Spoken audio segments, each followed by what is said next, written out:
Format of this event tonight is we have Fabians, past, present and future. And we're going to have a You Can't Ask That session. Veronica Tabachensky. Right! Veronica served as a member of the WA Fabians organising group for several years.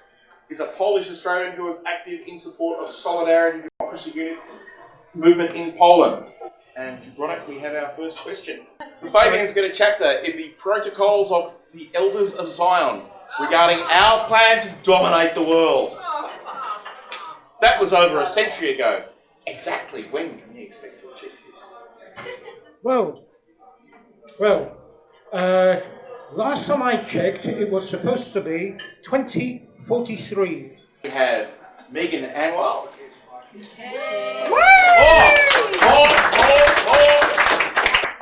Megan is a long-term Fabian troublemaker. Sorry, it says member. Both true. That too? Both true. Both true. All right. But you get that wrong. Good. Indeed, her parents were active members. Megan is a past WA Labor member for Kalgoorlie in Parliament. Megan. Yes. How are the Fabians formed? I'm going to plug the book right up front, which it's only $15. Is that how much a beer costs these days? Yeah. I don't know. But on the back of the book it says, we aim to promote greater equality of power, wealth and opportunity. Wow. And I would hazard a guess that everyone in this room, except maybe ASIO, would like to see that happen. Good. Anyway, history. 1884 in the United Kingdom, the Fabians were formed.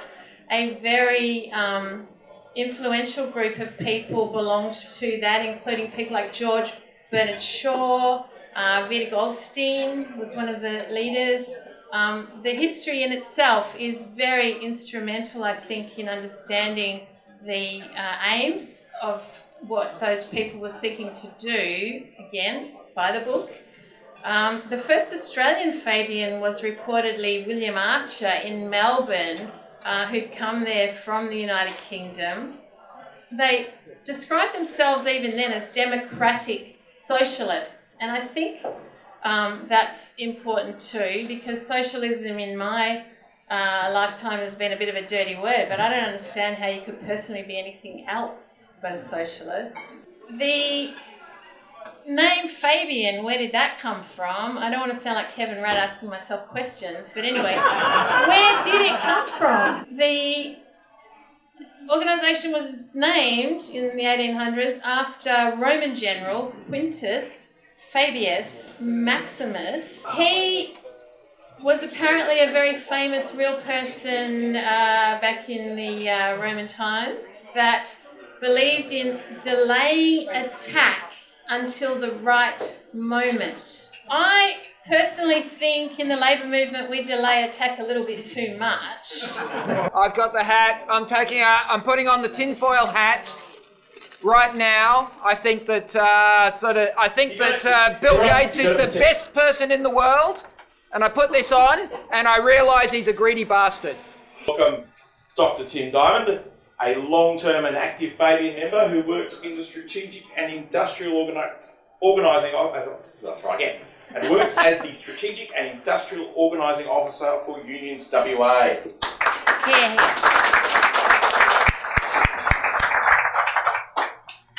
Tim, do we have a map of the conquest? Yes, we do. Now look, being Fabians, we start in sort of small bites and gradually move upwards. So we're not going for the globe, we're just going for the Asia-Pacific region. And Chairman Mao said that reformists were running dogs, reformists were paper tigers, but in the ultimate sort of triumph of reformists over revolutionaries, we have been, as WA Fabians, holding several events with an international focus, including maps to the Asia-Pacific region. Just a few weeks ago, or a month or so ago, we had former Labor Foreign Affairs Minister Stephen Smith speaking on the Indo-Pacific regions. And this year, he and Labour Shadow Foreign Affairs Minister Penny Wong both spoke on China. And I will say that the Wong event is the most watched of all Fabian videos on the Australian Fabians YouTube channel. And those of you who are up on the most recent conspiracy theories will know that YouTube is an indispensable tool when it comes to spreading any conspiracy theory you like. So the Fabians may be slow, they may be gradual, but we are definitely on the cutting edge. And that, ladies and gentlemen, is how you dominate the world. Oh, really? I'd like to welcome Kay Hallahan, a long-term Fabian, former Deputy Leader of WA Labor and Minister in the 1980s and 1990s. She was the first woman in WA to serve in the Legislative Assembly and the Legislative Council. I'm sure I've missed any of stuff. Welcome.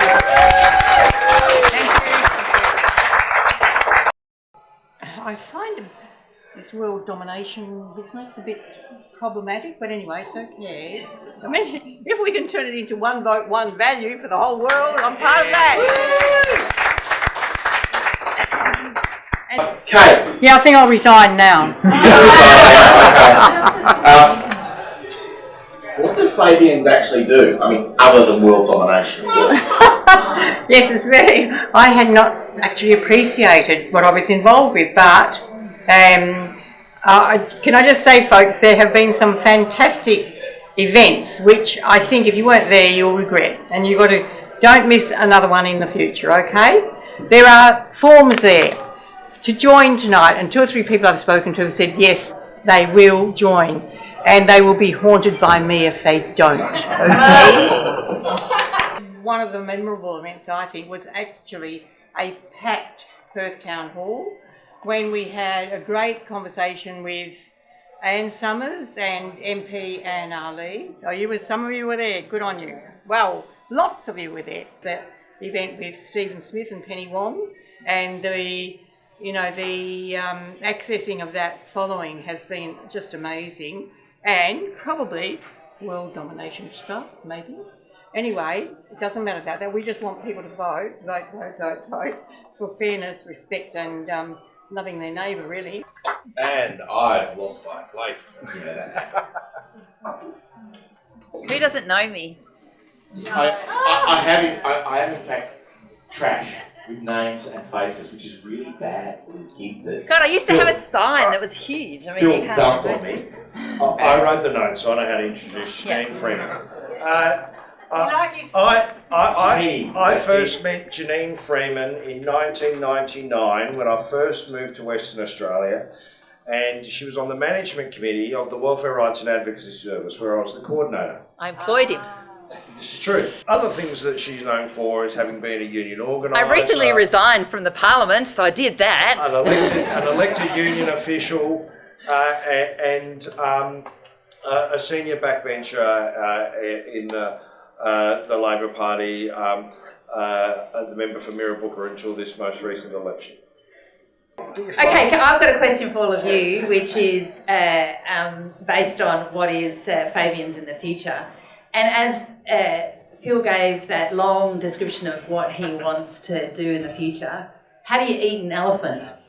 One bite at a time. One bite at a time. So the future of Fabians is that whole aspect of, how do you eat an elephant? You take those, truly, not never, but yes, it's a saying, Kay. Sorry. Sorry, I love elephants. Okay, don't eat the elephant. There is also a, don't think of an elephant, because once you've thought of an elephant, it stays in your head and it becomes this big issue that you think is overwhelming, and instead what you should think of is the bits and pieces of the problem. So I think we have to be relatable, and unfortunately that's what Morrison does really well. He's the daggy dad that people like. He's relatable. We know it's shit. We know it's horrible. But he convinces people on that. And so we need to have a really good way of talking about climate change. And frankly, the Labor Party's probably got it right with that really crappy saying that they're saying we're on your side. But it probably is going to work, hopefully. And the other thing I want to talk about is how do we fix the refugee stuff? We make them real. We make them like the Murugappan family, like Priya, Nardis, Tupika and Thanika. We make it real. Because at the moment, what people have done is dehumanised refugees.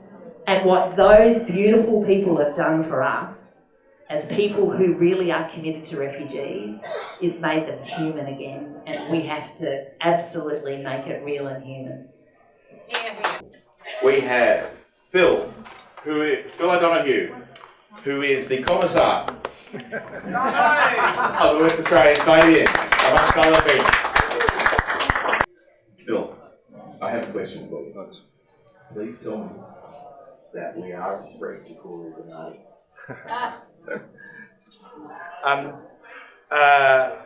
We are. And I'm just going to give you my little monologue, okay, which does answer that question, which is this. I got involved in Fabians actively about 7 years ago. And the reason I got involved was basically I had been the state returning officer for the West Australian branch of the Australian Labor Party. Now, it is not possible to imagine a job that would undermine your confidence in democracy and party political processes than that one. Now, I've got to do something in politics that I find, invigorating. And I got a call from this guy, Roger Byrne, who's been the National Secretary of Australian Fabians. He said, look, we're ringing around all of the Fabian members in Western Australia. There were 8 of us. and we're hoping that you might join in on a phone conference because we'd like to try and do something a little bit better than, has been happening, which was absolutely nothing. And I thought, yeah, that's the sort of thing I need. So I got involved with a few other people and some others along the way. And, I'll give you an idea where we're at today. 7 years ago, we had 8 members. Today, we have 180. Oh, well done. Our email list has 600 people on it. In the last 12 months, we've put on 9 events. 8 of those events have been public, they've been free, and you might have only got pretzels and chips, but they've been catered for as well. And we've videoed every one of them and put them on our website or live streamed them so that anybody that couldn't make it or anybody that doesn't live in Perth that might want to have a look at it had the opportunity to do so. And the topics we've covered have ranged from urban water conservation and climate change in our river systems, through to privatisation and its impact on delivery of health services, and another event about public opinion on privatisation and where can we exercise influence. We had Jeff Gallup on deliberative democracy. It was mentioned earlier, Penny Wong and Stephen Smith discussing Australia's relationship with China. I think we're already a progressive leader, but I think we're ready to go to another level, and I do indeed have a plan to take over the world.